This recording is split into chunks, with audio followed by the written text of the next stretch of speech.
Again, let's get our brush tool and go up to the brushes panel in the options bar.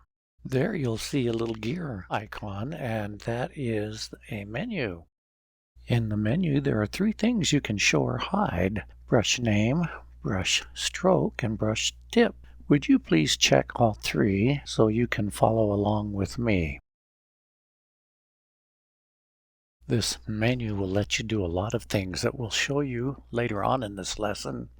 But for right now, what I'd like you to do is just play with the brushes. For example, here is one of the many brushes that Photoshop has available for you. Let's see what it looks like. Command-Z, undo. Here is another one.